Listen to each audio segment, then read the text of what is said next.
পড়ার বিষয় পক্ষ থেকে বলছি, তোমরা যারা কলকাতা বিশ্ববিদ্যালয়ে পড়ছো সেকেন্ড বা ফোর্থ সেমিস্টারে এবং তোমাদের যাদের বিভিন্ন সাবজেক্টে অনার্স আছে কিন্তু ফিলোসফি মাইনরে আছে, তাদের জন্য আমরা পড়ার বিষয় একটা পক্ষ থেকে একটা খুব গুরুত্বপূর্ণ ভিডিও নিয়ে এসেছি।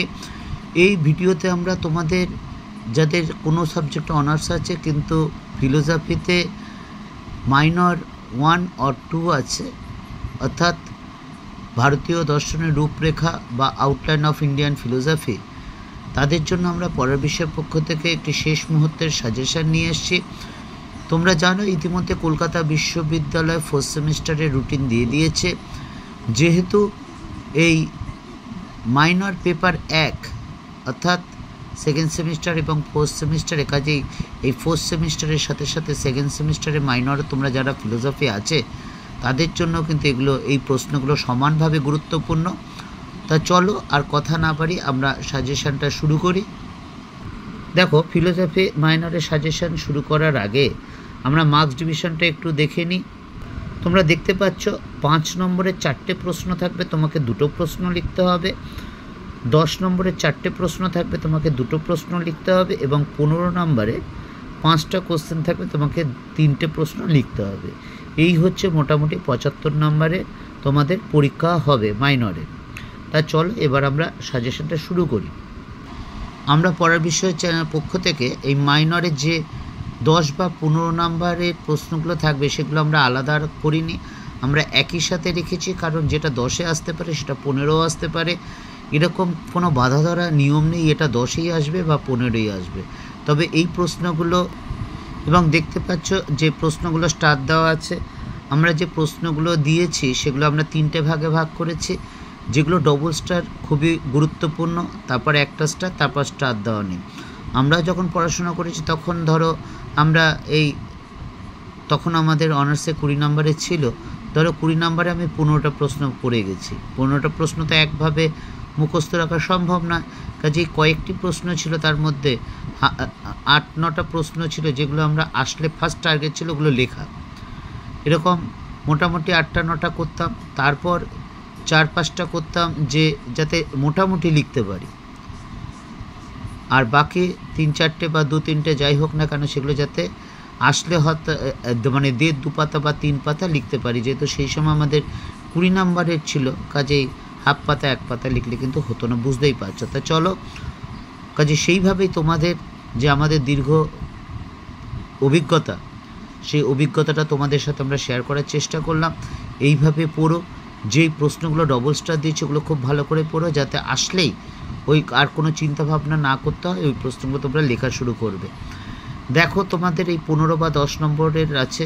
তোমরা জানো আমরা পড়ার বিষয় পক্ষ থেকে হিস্ট্রি, পল সায়েন্স, ফিলোসফি বা এডুকেশনের মাইনর বা মেজর দিয়ে থাকি, সাজেশান বা নোট দিয়ে থাকি, এবং হিস্ট্রি এবং এডুকেশনের আমরা অনার্স পেপারও কিন্তু সাজেশান বা নোট দিয়ে থাকি। এছাড়া আমরা পড়ার বিষয়ের পক্ষ থেকে ফার্স্ট এবং সেকেন্ড সেমিস্টারে ENVS বা সিভ্যাকের যে সাজেশান সেগুলো দিয়ে থাকি, এবং ইতিমধ্যে আমরা দিয়েছি।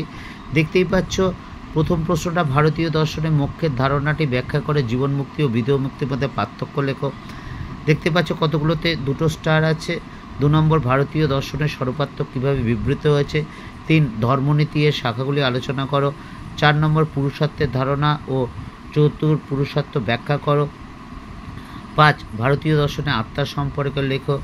6, শঙ্করের অদ্বৈতবাদ বা ব্রহ্মের স্বরূপ আলোচনা করো। 7, শঙ্করের মায়াবাদ আলোচনা করো। 8, রামানুজেরকে অনুসরণ করে ব্রহ্মের স্বরূপ আলোচনা করো। 9 নম্বর, চার্বাক মতে প্রত্যক্ষই একমাত্র প্রমাণ বা অনুমান প্রমাণ নয় আলোচনা করো। এই 12টা কোশ্চেন আছে, দেখতেই পাচ্ছ। তার মধ্যে আমরা 2টো স্টার কয়েকটা প্রশ্ন দিয়েছি, একটা স্টার কয়েকটা দিয়েছি, আর স্টার নেই এরকম আছে, এরকমও দিয়েছি। কাজেই বুঝতেই পারছো কীভাবে পড়বে। এইভাবে পড়ো, এবং সবচেয়ে কথা হচ্ছে বুঝে মুখস্থ করবে, পড়বে এবং লিখে প্র্যাকটিস করবে। আর খুব বেশি দিন বাকি নেই। এটা মনে করো না লেখা মানে কিন্তু সময় নষ্ট, তোমরা লিখে প্র্যাকটিস করবে। আমার দীর্ঘ 24-25 বছরের শিক্ষকতার অভিজ্ঞতা থেকে আমরা যতটুকু জ্ঞান অর্জন করেছি সেটা তোমাদের বলছি। এছাড়া তোমরা জানো এই চ্যানেলটা আমি পরিচালনা করলেও যে আমার মতো আরও 13 জন আমি ছাড়া আরও 13 জন শ্রদ্ধেয় শিক্ষক শিক্ষিকা আছেন যারা বিভিন্ন স্কুল কলেজের সাথে যুক্ত।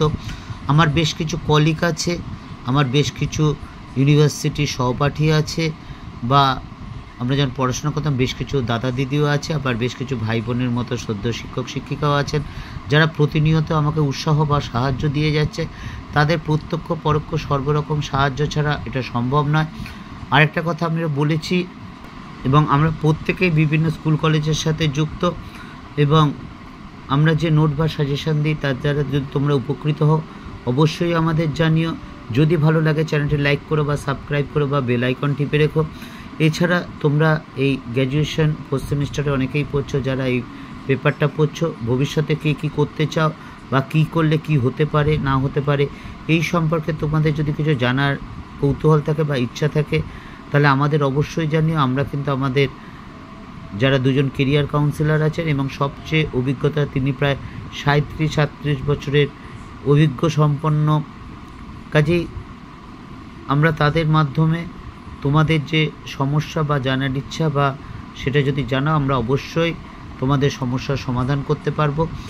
দেখতেই পাচ্ছ 5 নম্বরের এই আমরা যে 13টা কোশ্চেন দিয়েছি, তোমাদের 4টে কোশ্চেন আসবে, 2টো কোশ্চেন লিখতে হবে, এবং যেগুলো 2টো স্টার সেগুলো কিন্তু আগে ভালো করে পড়বে যাতে অবশ্যই তার মধ্যে যদি আসে, আশা করি 2টো স্টারের মধ্যেই তোমরা হয়তো 2টো পেয়েও যেতে পারো। তবে হ্যাঁ, স্যাঙ্গুইন দিচ্ছি না। আরেকটা ব্যাপার, এই চ্যানেলটার মাধ্যমে আমরা যা দেবো, আমাদের এই চ্যানেলের মাধ্যমে কোনো কিছুর অন্য কোনো মাধ্যম নেই বা কোনো কিছুর বিনিময় নয়। কাজেই এটা সম্পূর্ণ তোমাদের সাথে, তোমাদের দরকারে, তোমাদের প্রয়োজনে আমরা আছি, এবং সেক্ষেত্রে আমাদের যদি কোনো ভুলভ্রান্তি হয়ে থাকে আমাদের জানিও, বা কোনো কিছু যদি করলে ভালো হয় সেটাও আমাদের জানিও। যদি তোমাদের কোনো কিছু দরকার হয় সেটা আমাদের জানিও, আমরা আমাদের সাধ্যমতো চেষ্টা করব। পড়ার বিষয় পক্ষ থেকে এতটুকুই, অগ্রিম শুভেচ্ছা রইল। ভালো করে পড়াশোনা করো, পরিশ্রম করতে হবে, ভালো করে রেজাল্ট করতে গেলে পড়াশোনা করতেই হবে। আরেকটা কথা বলছি, এটা আমি দীর্ঘ শিক্ষকতার অভিজ্ঞতা থেকে বলছি, যদি তুমি ভালো করে পড়াশোনা করো, সততার সাথে পরিশ্রম করো, তার ফল কিন্তু অবশ্যই পাবে। কারণ আজকে যতই পড়াশোনা করে অনেকে চাকরি পাচ্ছে না, কিন্তু যারা প্রকৃতপক্ষে পরিশ্রম করছে তারা কিন্তু প্রায় অনেকেই পাচ্ছে। কাজে তোমাকে সততার সাথে পরিশ্রম করে যেতে হবে, পরিশ্রমের কোনো শেষ নেই। বিল গেটসের সেই কথাটাই মনে পড়ল যে তিনি বলেছেন তিনি অনেক মেধাবীকে ব্যর্থ হতে দেখেছেন কিন্তু কোনো পরিশ্রমকে ব্যর্থ হতে দেখেননি। কাজে জীবনে সফলতা পেতে গেলে তোমাকে অবশ্যই পরিশ্রম করতে হবে, এর কোনো বিকল্প হয় না। আমি এটা বলতে পারবো না এই 5টা করে যাও তার মধ্যেই কমন পাবে, হতে পারে না।